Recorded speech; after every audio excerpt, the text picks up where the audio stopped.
Hello everyone, my name is Taw Yalla and I am a Nyishi woman from the northeastern state of Arunachal Pradesh. And today I shall be speaking on a topic which is very personal to me, and that is the resilience of our indigenous heritage. But firstly, I would like to thank the F.A.I.R project team, my mentor Susan, my fellow change makers, and everyone else for all the wonderful conversations that we have had and for all the ways that you have influenced my thought processes leading up to this talk. Before I begin, here is my understanding of the terms in discussion. Resilience is not a quality, but an outcome of a process where the protective factors mediate with the risk factors.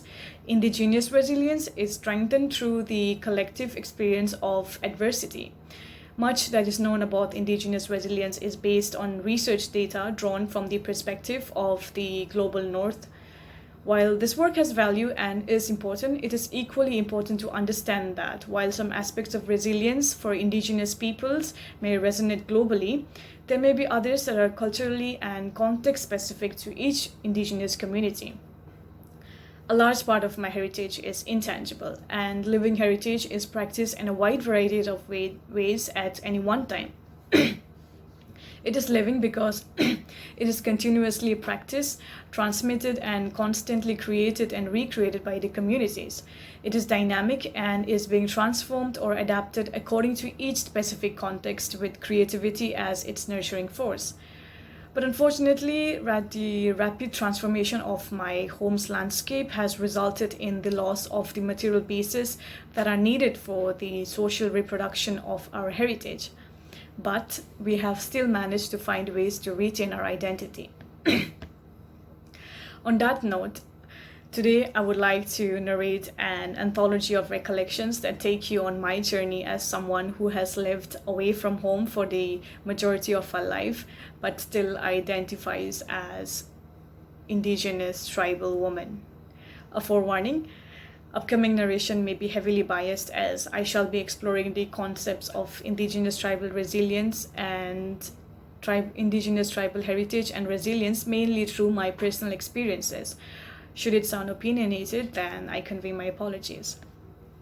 My childhood was like the kind you read about in Ruskin Bond books, but also different. I grew up climbing trees, plucking fruits from trees, swimming in streams, playing in the rain and running in the hills and falling and scraping my knees and getting up and running again but not stopping. When I started my formal education, I quickly discovered that I loved studying history. Like any other Indian kid, I read about Indian history, its people, their struggles, their culture, their ethnicity, but also noticed that there was no mention of the town I grew up in or my people or our history.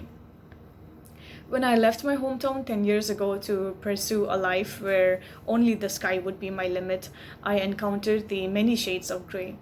They made me question and value the things I took for granted, and at the same time critique aspects of our culture now that I had gained a broader perspective. While in school, me and other indigenous tribal kids would go up to our teachers and request for permissions so that we could perform at least one tribal dance before we graduated. And we would get our local food for our classmates because they were always curious as they had never tried such food before. During my summer breaks, my parents would take us to our village where we were made to learn farming, fishing, foraging, hunting, and the other ways of our ancestors' livelihood, because they believed that even though I shall probably never have the need to depend on such skills, I should still have the knowledge of them so as to learn to respect them. After the long hours of toiling in the sun, we would gather under the stars and listen to stories about my grandparents, and these stories served as my only way of connecting with them because unfortunately I never got to meet them. Years passed and I made friends from all walks of life, and then I moved to another city to start college. I could now finally study what I wanted to, which was history. But even then, save for a few meager pages about northeastern histories, northeastern states and its histories, I could not really find any mention of our indigenous history. Things had still not changed. This incident, I think, only strengthened my resolve to ensure that my community's story was given a voice, one that would be heard loud and clear, and which is what propelled me to continue studying history also after my graduation. In all the years that I lived away from home, my parents would send me care packages with local food and other condiments, and I realized that cuisine now became a strong way of me staying connected to my roots. I would always tend to pick rice over roti, and I never complained about eating my greens. While in college, I would take any chance to skip classes because I was not really that diligent. But I made it a point to go to college wearing my traditional attire on ethnic day because I felt that I needed to represent my community. And I remember during my graduation ceremony, I wondered why I was made to wear a sari and could not wear my traditional gale. These were a few instances that made me question my identity and made it very evident how different I was from the majority of the population. But I still found ways in which to stay connected to my roots, and one instance would be the mandatory phone calls I had to during the mandatory phone calls home, I had to speak in Nyishi, however rugged it might be, and that sort of helped me retain my language, because language is the inheritance of words, and language is so important while to ensure the transmission of our culture and heritage. And I would join student union memberships just because everyone else was doing it, so why not me too? And joining such unions also made me feel less lonely, and meeting with people from my own community meant that I would converse in my mother tongue more, and that also ensured that our secrets and gossips remained confidential. So that was a plus point.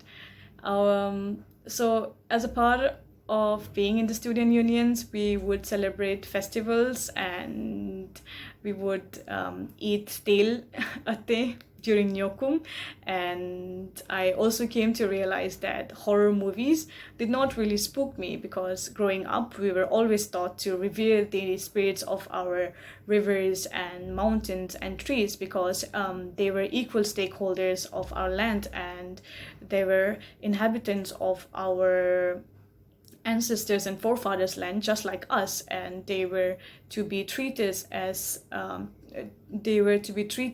equals. And I would also like to attribute the Nyishi traditional ritual of coaxing Mithun to the fact that I am very good with petting stray dogs, and because I believe that dogs are our link to paradise. But despite everything, despite all this, I always felt that I still stood out without wanting to. I then grew older and I traveled to another city. I started living there and I entered another chapter of my life. I started work with the goal that someday I would make a difference back home, because I saw that even now, still things had still not changed, and now they needed to change. This fueled my drive, and I always strived to do better. And in my own small ways, I try to contribute in the promotion of my heritage, be it talking to my fellow change makers while on call during F.A.I.R projects, or talking to my co-workers, or talking to my friends. In due course, I also fully grasped what being a woman meant, and it made me question my community's patrilineal society and the gender roles it entailed. I also experienced many unpleasant incidents, and the backwardness that we tribals were typecast as helped me deal with the backward minds that I now faced. I remember every time I left home, my mom would send me off with the words atorto, or be strong, which means be strong in Nyishi. And the more names that they called me because I looked different and because I belonged to a certain community, the more resilient I became. And I believe that I and many others like me have now developed a resilience, not because we have nerves of steel, but because we have had to push for our representations, because our stories have been sidelined, because we have been marginalized, and even more so because we are women. My Indigenous heritage is constantly created, and its viability can only be ensured through continued practice and transmission. But due to the privileges we are afforded, we forget to see and take notice of its changing scenarios. K-pop, J-pop, Bollywood, Hollywood, and various other pop cultures and the multiple prospects of economic opportunities are now influencing our everyday lives as our lifestyle is constantly evolving. But despite it all, our Indigenous heritage is always a part of us, however small it may be, because it is what makes us a community. And who is to say that stripping one's identity is not as violent as war? What the need of the hour, I believe, is a decolonial approach, because a decolonial approach to knowledge and narrative is very crucial in India's story of independence. And decolonization does not entail a total rejection of all dominant knowledge, but centering marginalized concerns and views. But even today, the intelligentsia has no real contact with life and issues, but encounters it in its easiest synthetic form upon the printed pages. India has one of the largest indigenous tribal populations in the world, but we still have to fight for our representation, even today. If we were to only look through the eyes of vulnerable groups, it would give the difference between rhetorical, theoretical, or whether anything is real and accessible. In India's 75 years of Azadi Ka Amrit Mahotsav, the indigenous struggles in the Northeast Indian region must now be at the center for all its purposes. A first step in that direction would be to include Northeast Indian history in the school curriculum. Communities need to be at the center to ensure heritage safeguarding, because it results from their history and their social dynamics and their worldviews and spirituality and knowledge and many historical and environmental processes. Hence, we must be responsible in ensuring that there is a continuous transmission of the knowledge that our monolingual elders possess, as we do not just inherit our cultures and traditions from our ancestors, but we also have a responsibility to pass it on to our children. Because indigeneity is about culture and not anything else.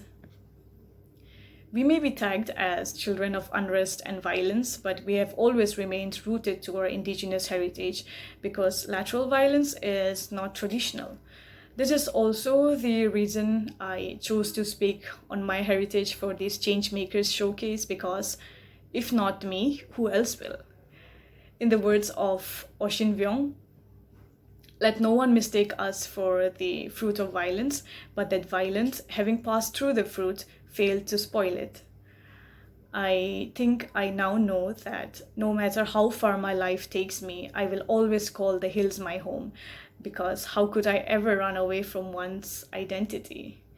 So, on that note, this was my story about my indigeneity and how it continues to live in me.